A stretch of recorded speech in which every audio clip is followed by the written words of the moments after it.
एक गांव में पृथ्वीराज नाम का एक आदमी रहता था। उनका गांव शहर से 50 मील दूर था। हर हफ्ते वो शहर पशुओं के मेले में जाता था। क्यों भाई, ये भैंसा कितने का है? 1 लाख। अरे 1 लाख? क्यों भाई, ये दूध देती है या गला हुआ सोना? इसकी दूध और सोने में फर्क ही कहाँ है साहब। आपको खरीदना है तो खरीदो, वरना अपना रास्ता नापो। खरीदार इसके कोई कम नहीं है। अच्छा, तो बेच लो किसी और को। हाँ, जाओ जाओ। चलो बाबा, अब एक चाय पीना पड़ेगा।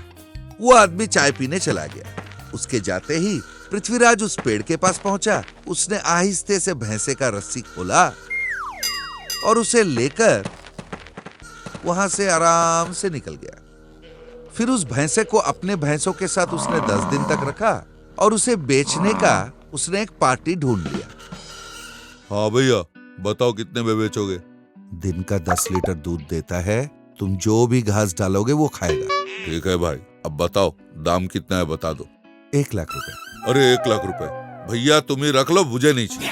अरे भड़कते क्यों हो, कितना दोगे बताओ तो सही। थोड़ा बहुत इधर उधर कर लेंगे। देखो भैया, मैं 2-4 बातें नहीं करूंगा, एक ही बात करूंगा। 75,000 रुपए दूंगा। अरे इतना कम करोगे? चलो ठीक है, तुम बहुत दूर से आए हो इसलिए दिए देता हूँ। लो, इसे ले जाओ। पृथ्वीराज बड़ा खुश होकर पैसे गिन रहा था। 75,000 का मुनाफा हुआ है। यही पृथ्वीराज का धंधा था। हर हफ्ते वो पशु मेला में जाता था। वह कोई ना कोई पशु चुराकर उसे लाकर अपने यहाँ 10-15 दिन के लिए रख लेता था, फिर बेच देता था। एक दिन वो अपने मवेशियों को घास चराने ले गया। पता नहीं क्यों उसे लगा कि जितने मवेशी उसके पास होने चाहिए उससे ज्यादा है। अरे लग रहा है भैंस ज्यादा है, गिन के देखता हूँ। उसने गिना तो एक भैंसा ज्यादा निकला। ये भैंसा कहाँ से आ गया? सोचते हुए वो उस भैंसे के पास पहुंचा। ए, कहाँ से आया तू? मुझे मत मारो, मैं दूसरे ग्रह से आया हूँ। तुम्हें बोलना आता है? हाँ, हमारे ग्रह में सारे जानवर बोलते हैं। वहाँ घास नहीं बचा तो चरने यहाँ आ गया। क्या तुम्हारे ग्रह में घास नहीं है तो यहाँ आ गए? आए कैसे? उड़ के आए क्या? हाँ, देखो मेरे पंख भी हैं। पंख देखने के बाद पृथ्वीराज को उस भैंसे पे भरोसा हुआ। आज तो मेरा दिन अच्छा जा रहा है। इस उड़ने वाले भैंसे को बेचूंगा तो मैं तो माला माल हो जाऊंगा भैया। हाँ, अरे भैया, अपने यहाँ एक जू पार्क तो है ही, उन्हें इसे बेच आऊंगा तो बहुत पैसे मिलेंगे। कल ही इसे बेच आता हूँ। अच्छा सुनो, तुम ही आए हो, मेरे भाग खुल गए। अब जितने दिन रहना है मेरे यहाँ रहो आराम से। ठीक। अच्छा सुनो, मैं एक फोन कॉल करके आता हूँ। उसने जू पार्क वाले को फोन किया और उस भैंसे का कीमत 10 लाख रुपए तय किया।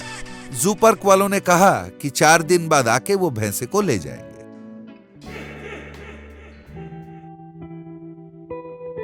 एक दिन सारे जानवर मैदान में घास चर रहे थे। ये पृथ्वीराज तुमसे दोस्ती करके तुम्हारा गला काटने वालों में से है, इसलिए तुम्हें अच्छे से घास और दाना खिला रहा है। ऐसा नहीं है, वो अच्छा इंसान है। अरे वो तो चोर है, हम सब को चुरा के लाया है। तुम्हें तो उसने जू पार्क वालों को बेच दिया है। आजकल के अंदर आके वो तुम्हें ले जाएंगे। फिर उस भैंसे ने पृथ्वीराज की पूरी कहानी बताई। देखूंगा तुम्हारी बात सच है या झूठ। इतने में उसने देखा कि कुछ लोग बड़े बड़े जाल लेकर उनके तरफ आ रहे थे। नजदीक आकर उन्होंने जैसे इस भैंसे को जाल में कैद करने की कोशिश की,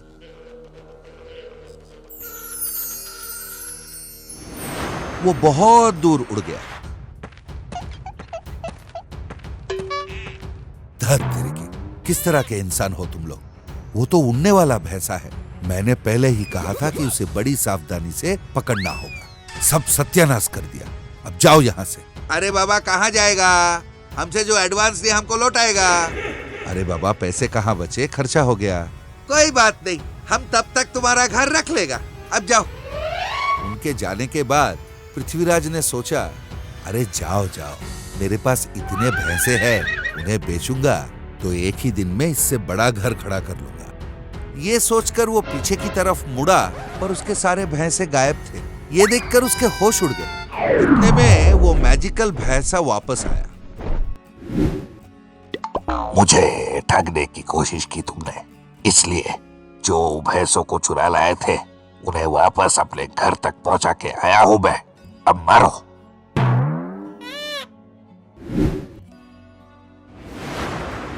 ये सुनकर बेचारा पृथ्वीराज हक्का बक्का रह गया।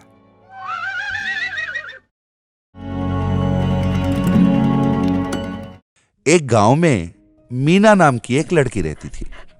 वो पढ़ाई लिखाई में बहुत होशियार थी, पर उसका मन घर के कामकाज में बिल्कुल नहीं लगता था। मीना के पिता गरीब थे। हमारी बेटी बहुत होनहार है, पर इसका पढ़ाई का खर्चा उठाने का पैसा मेरे पास नहीं है। हाँ जी, मैं समझ सकती हूँ। एक अच्छे से लड़के का रिश्ता देखकर जल्दी ही हम इसकी शादी कर देंगे। हाँ, बस वो खुश रहे। रेवाराम ने जल्द ही मीना की पढ़ाई छुड़वा दी और उसकी शादी कर दी। मीना को घर का कोई काम करना नहीं आता था। अरे बहू, जरा एक कप चाय तो ले आना मेहमान के लिए। जी माँ जी। अच्छी चाय बनाना, नाक मत कटाना। कलेक्टर ऑफिस में काम करते हैं मिश्रा जी। जी माँ जी।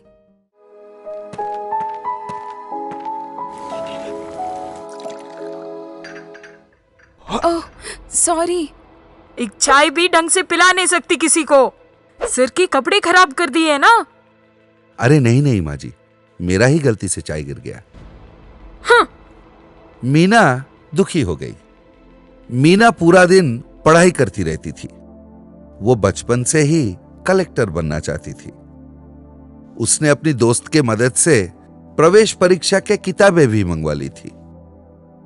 वो बिना किसी को बताए तैयारी भी कर रही थी। इस तरह एक साल निकल गया और इस बीच मीना ने घर का काफी कुछ काम सीख लिया था। आखिर परीक्षा का दिन आ ही गया। मैंने अच्छी तैयारी तो कर ली है, बस पेपर भी अच्छा चला जाए तो मेरा बचपन का सपना भी पूरा हो जाएगा।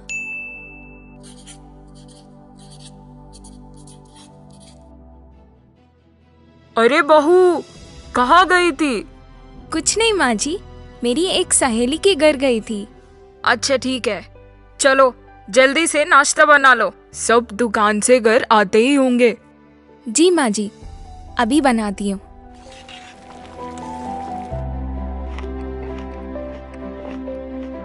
अरे वाह, ये कचौड़ियां तो बड़ी स्वादिष्ट बनी है। बनाई किसने? अपनी बहू ने बनाई ये कचौड़ियाँ। मैं ना कहती थी होशियार है बहू, देखो सब कुछ सीख गई। कुछ दिन बाद मीना का परीक्षा का परिणाम घोषित हुआ।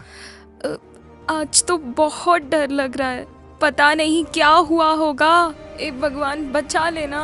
नमस्ते माँ जी, कैसी हैं? हम सब ठीक है, आप बताइए कैसे आना हुआ? आप जरा मीना को बुला देंगे?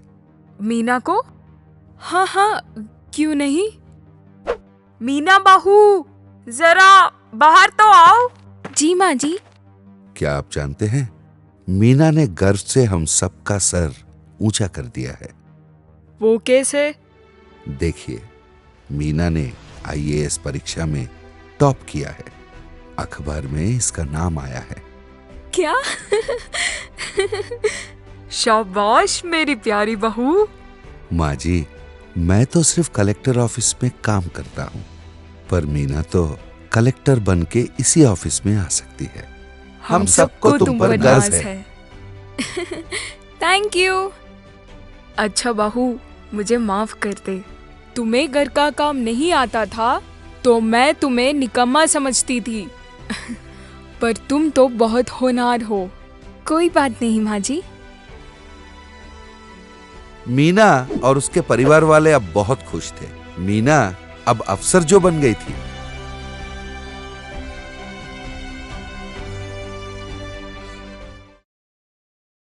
ऐसी ही ज्ञानवर्धक कहानियों के साथ फिर मिलेंगे।